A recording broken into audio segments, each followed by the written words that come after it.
In a small town where people measured wisdom by age and experience, there lived an old man known for his calm temperament and reflective nature. He had spent most of his life with his first wife, a woman who had walked beside him through youth, struggle, prosperity, and decline. Time had softened her beauty but sharpened her understanding of life. She knew how to endure, how to manage scarcity, and how to stay composed when circumstances turned harsh.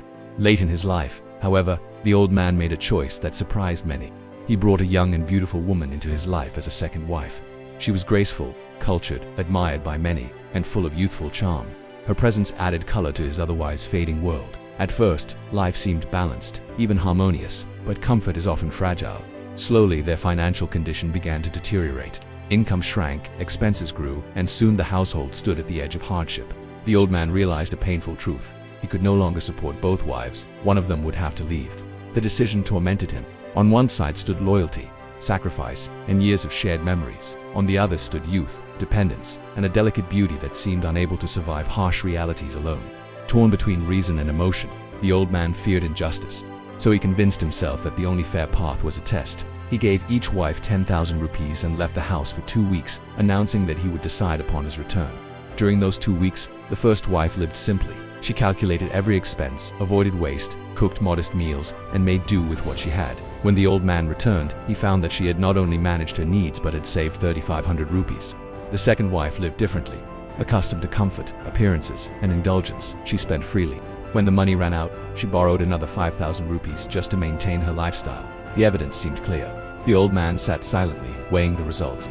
His mind acknowledged the truth. The first wife was disciplined, resilient, and capable of surviving even the harshest conditions.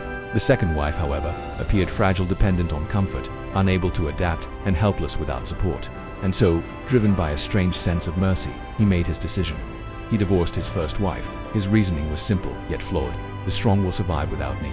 The weak will perish. This story exposes a subtle but powerful truth. Emotional influence often disguises itself as kindness while quietly defeating fairness. The old man believed he was acting mercifully. In reality, he punished responsibility and rewarded dependence. He overlooked loyalty, efficiency, and sacrifice in favor of vulnerability and emotional attachment. True justice does not ask, "Who needs me more?" It asks, "Who has earned fairness?" When decisions are driven purely by emotion, they often protect weakness and abandon strength. Compassion without balance can become injustice. Sympathy without wisdom can distort morality. The story reminds us that fair decisions are not always the ones that feel gentle, and kindness should never come at the cost of truth. Strength deserves respect, not neglect, and responsibility should never be penalized simply because it does not cry out for help. In the end, the most dangerous decisions are not the cruel ones but the emotional ones that appear humane while quietly undermining justice.